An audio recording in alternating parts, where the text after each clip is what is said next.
Magandang araw mga kaibigan. Bigyan natin ng reaction, opinion itong post ng GMA News. Pahayag ito ni Ombudsman Boying Rimulya. Panawagan niya o pag-apila o mapila siya kay Senate President Alan Peter Cayetano. Ito, Ombudsman Jesus Crispin Rimulya on Saturday appealed to Senator Alan Peter Cayetano to maintain his composure amid the ongoing leadership dispute in the Senate. I'd like to appeal to Alan Cayetano, ayusin niya naman, maghunos dili sana siya. Yan po ang payag ni sa Ombudsman Boying Rimulya sa isang radyo program. Okay. So, ang pagkakaintindi ko, maghunos dili, ginagamit yan kung ang tao na pinagsasabihan yung he's running, yung going wild. Yung nagagalit na, kung ano-ano na lang pinaggagawa na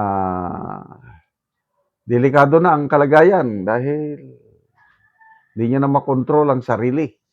Kaya maghunos dili. So, wala naman akong nakikita na nagwawild si Senator Alan Peter Cayetano. To me, he's very composed. Ano lang, hindi, para sa akin, hindi bagay ng salitang maghunos dili ka na sabihan mo kay Senator Alan Peter Cayetano. Maliban lang kung ang ibig sabihin ni Ombudsman Boying Rimulya ay yung pagkandak niya ng Blue Ribbon hearing noong June 4, Huwebes. Kasi, despite sa nangyari sa Senado, na mayroon ako ng bagong BRC chairman, itinuloy pa rin niya. To me, that's decisiveness. Hindi yon pagwawala, hindi yon pag ano. Kasi siya pa rin ang Senate President eh.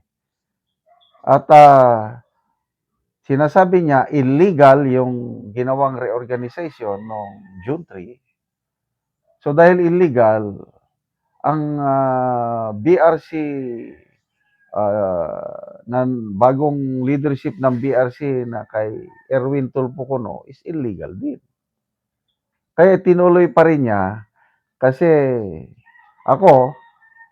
agree ako kay SP Cayetano na ang legitimate na Blue Ribbon Committee ay yung kay Senator Pia Cayetano. Baka yun ang ibig sabihin ni Ombudsman Rimulya na maghunos dili ka, ayaw patakatakan na magkandak ng hearing. Dahil,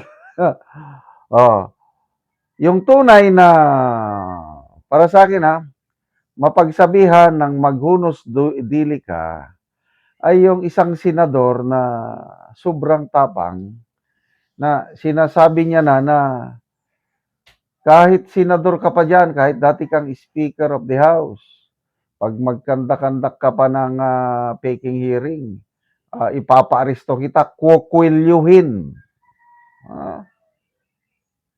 Salitang kanto na yun, kwilyuhan mo ng ganyan, no?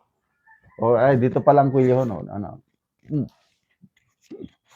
Kwilyuhan kita or ipapa-aresto kita, o. Sabi niya sa mga empleyado ng Senado, pagsampal-sampalin ko kayo habang nakapila. Yun ang tingin ko na dapat maghunos dili. Dahil hindi naman yun, hindi na yung trabaho ng chairman ng Blue Ribbon Committee ko noon. Malala ko tuloy yung post ni Attorney Baligod. Ano ang origin ng Blue Ribbon? Bakit yung Committee on Accountability and something like that, binigyan ng pangalan na Blue Ribbon? Ang origin pala yan is 16th century sa France, yung merong parang competition daw yan, yung mga knight, mga kabalyero na nananalo, may yung mga insignia daw ng mga knight na nananalo sa mga competition. Blue, ah, cordon blue, parang ganon. So, yung blue na yon, blue ribbon, signifies excellence, integrity, wisdom. Kaya kung sinabi na blue ribbon, ano yan? It means something na dignified ka, kahanga-hanga, matalino, full of wisdom. Kasi ganun yung mga nananalong mga sa competition ng mga knights or kabalyero. Paano yung reaksyon naman ni Blue Ribbon Chair Kuno Erwin Tulfo? Kapuri-puri ba yun? Yung kukwilyohan niya ng kapwa niya senador, tapos pagsasampalin ang mga senado, empleyado ng senado, di ba? But anyway, update ko lang kayo mga kaibigan, yung fund drive natin para sa Brave Marines, umabot na po ng 100,000 as of now. So, ipapadala ko na bukas dahil sa bangko na lang natin ipano. Kaya, salamat sa mga nag-donate. Yung mga gustong mag-voluntary donation para sa suporta ng Brave 18 Marines, dito lang kayo magpadala. 0916-9000-997. Salamat sa pagsuporta nyo sa channel na ito. Nakakatulong kayo ng malaki sa tribong Talanding ng Bukidnon. Namimigay tayo ng libreng yero at pako para makapagpatayo sila ng mas maayos na tirahan. Panoorin nyo ang video na ito. Karon muna niyang mga yero nga ipanghatag sa mga tao. So bahalag nagaulan. Pangyod sila, duol gyud sila kay nalipay silang matagaan og yero. So kompleto. Nalipay daw si ate. So kompleto gyud, lansang, pako, plinsen o yero, kompleto. Tanan.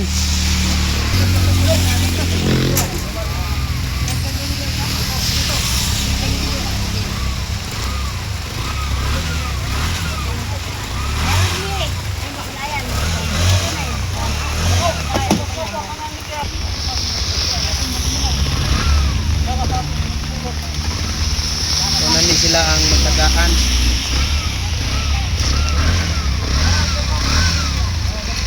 Salamat kayo sa Ginoo, sir, nga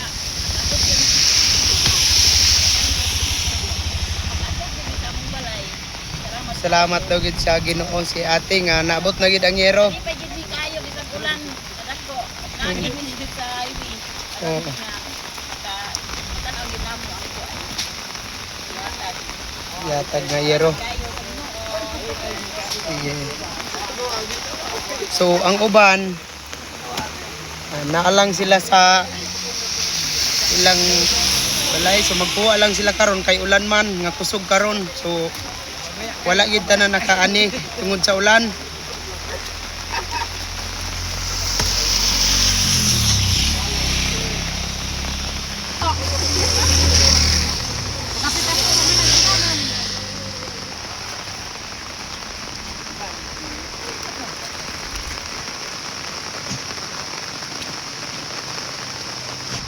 So ihatod na sa iyaha sa balo nga bahin nga yero.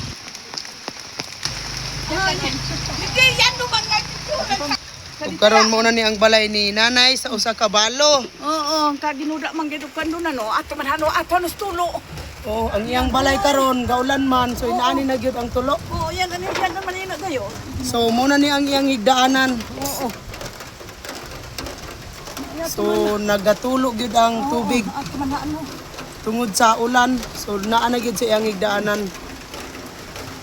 So gipansumpay-sumpay lang gani ang hiro ang sako. So inaani na gyud ang iyang pagpuyo in town Ngano ni sila nanay. sa Ginoo nga naay hinabang nga sin sa apo nga naluoy gyapon sila sa apo nga lisod kayo akong kabutang kay lisod ang walay bana. Uy, balo naman gud siya. Ani, wala na biya akong magkasampit, di ko pagkasampit og ana. Oo, so, Lisod na. Oo, salamat. Salamat kaayo sa naga dunir sa sinsa. Salamat sa Ginoo. Yan lang hinanugit sa tigit yung kumingingon kay do na kuha ka na kusin. Oo, sige, salamat kayo, nanay. Salamat sa iyo sa Ginoo si Dito. Oo, sige, nanay.